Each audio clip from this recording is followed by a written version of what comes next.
Let's go ahead, let's make a small one. Hit it up there. Okay, hit that pretty good.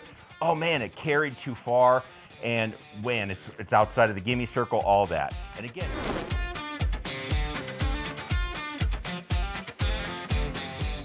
what's going on, everybody? Scott, I'm coming at you. We're going to talk some short game today. We're going to go through a couple different scenarios using GS Pro.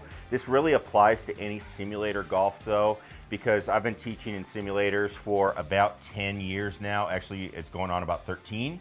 And no matter where we're at, people struggle on the short game side. And the biggest thing that they struggle with is when they're having shots, they have a really hard time putting themselves into the environment of where they're hitting the shot. So I'm going to talk about that as we go. Again, this isn't going to depend on whatever device you have, because I see it no matter what. If I'm teaching on a radar unit, a photo unit, or if you have a full simulator setup, it's always the same issues that we see. Now, typically what happens is people have a hard time with controlling distance. They typically are going to hit it too far.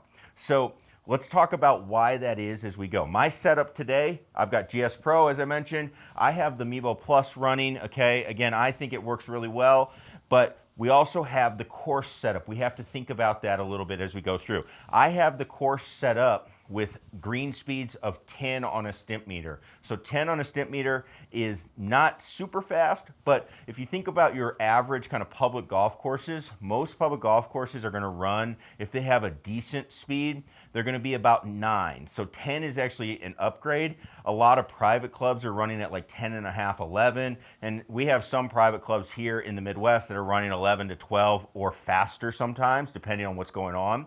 So you just have to know that the typical simulator setup has faster greens than you're used to. So you just got to keep that in mind when we're trying to judge, hey, the ball's going to roll out, stuff like that.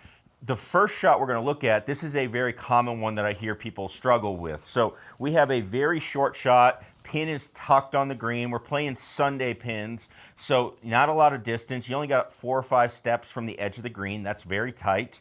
And we've got a 9-yard chip overall. So what we have here is a situation where, again, we have to put ourselves into the environment first. So I have a shot. It's about 5 yards from where I'm at to the edge of the green. We also have to look at the lie that we have.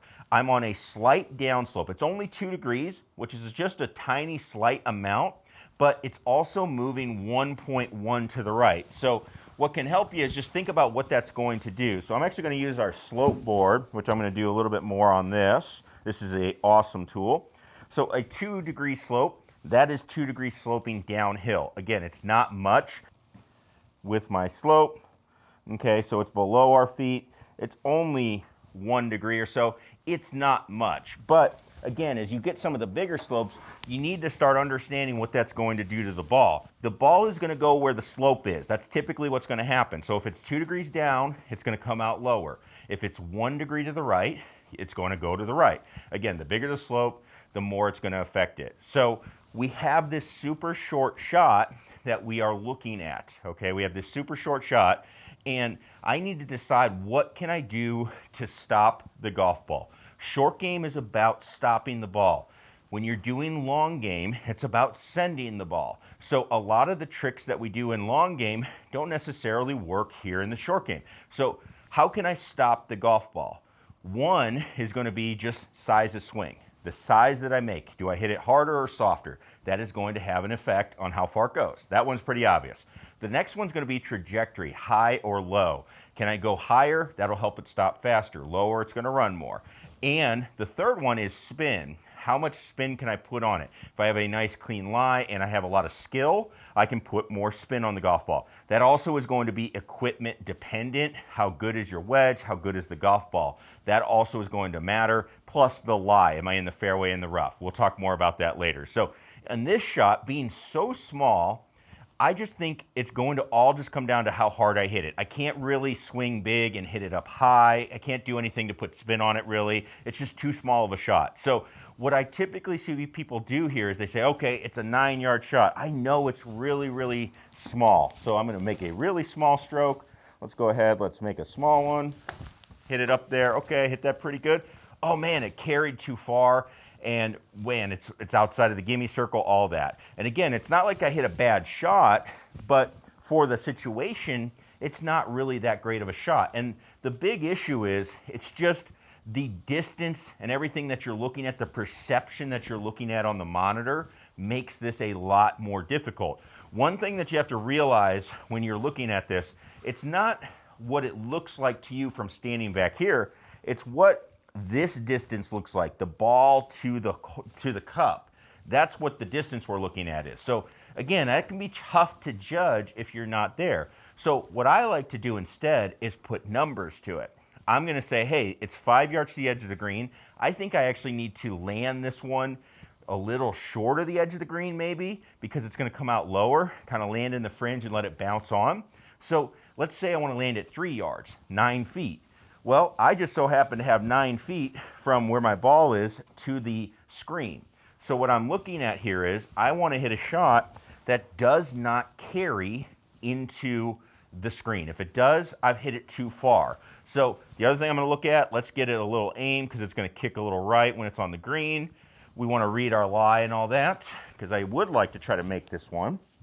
And now I'm just going to make a little practice stroke to land that ball right at the base of the screen. Okay, you can see I landed it pretty much right on the black at the bottom there.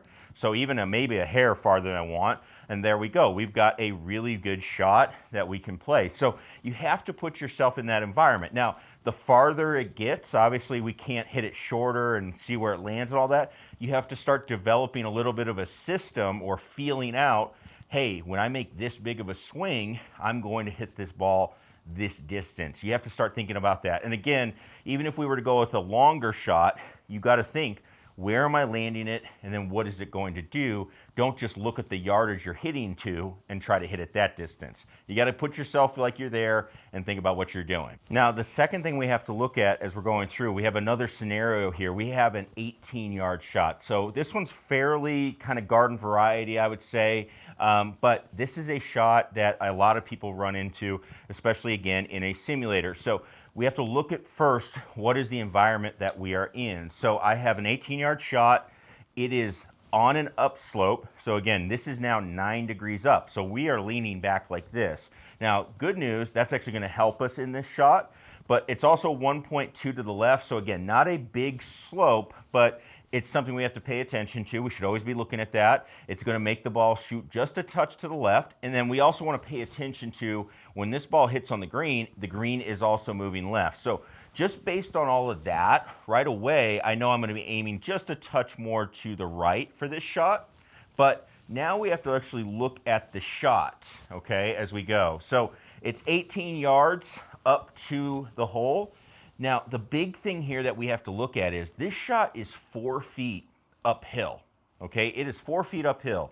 So when we start talking about shots that we are hitting, how do we stop the golf ball? Well, in this shot, I would say, hey, I want to land it on the edge of the green, which right here looks like it's about, 10, 11 yards. If we click on it, we're going to see 11.7. So I want to land the ball on that spot. Now, again, we are hitting on an uphill slope. That's going to help, but it's 4 feet in the air. And when we look at this, it doesn't look like it's that high, but I'm 6 feet tall, right? So, 4 feet is somewhere like around here, okay, on me, maybe right here. This screen is not that high. It's not showing you how high of a shot or how big of a hill this really is. Now, this is one thing that people struggle with is with this elevation. If I play a standard shot, okay, let's just say I'm going to hit one, and I'm going to hit, something like that, a little driver, try to land it on the edge.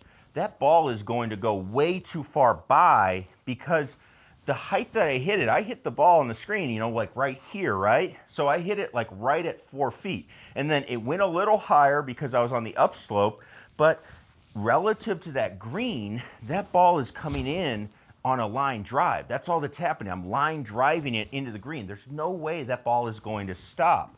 So that's a big mistake that people make is they play it like a regular shot when in reality, you need to look at your height because you need that to help you stop the golf ball. We can't have a golf ball, especially at this distance, just coming in low and you're going to hit it too hard and it's just going to keep rolling across the green. So you have two options. We can go high or we can go low. So for me, I'm going to try the high one first.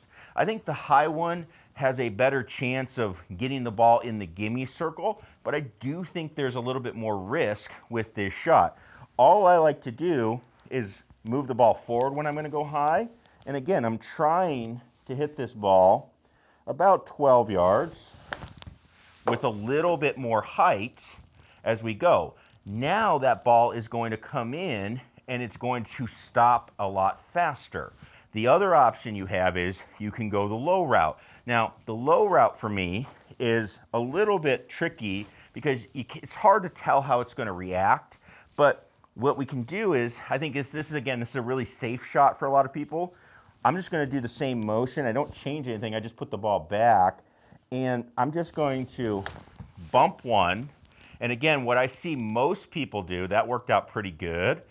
What I see most people do, though, is they do not hit it the right distance. I need to be thinking, if I'm going to go low and have this ball tumble up the hill, the landing spot is only like 3 or 4 yards in front of me. That's the big thing. It's only a couple yards in front of me, so this ball can't hit super high or super hard into the screen.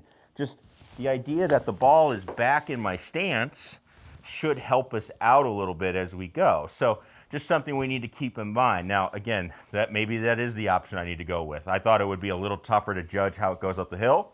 Apparently not as we do that. So something that you would want to try, and that's a shot we do see a lot of tour players play where they bump it up the hill as they go. But either way, you can go high, you can go low. You just can't really do the middle because of the elevation. It's going to put you in no man's land, and you're going to hit probably the worst result out of all of those. This is a couple of scenarios that I hear a lot about and see a lot about that I want you to try to work on, and that's going to help you understand what happens when you're chipping.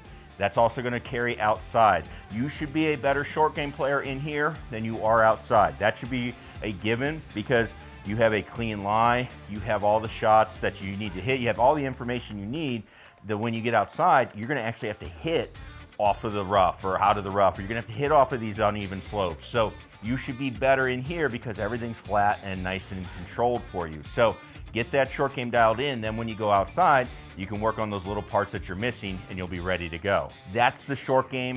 If you have any questions about it, if you have any shots that you're struggling with, you want to know how to hit a certain shot on GS Pro or in real life, let me know. We will find it and take you through it and what you need to do.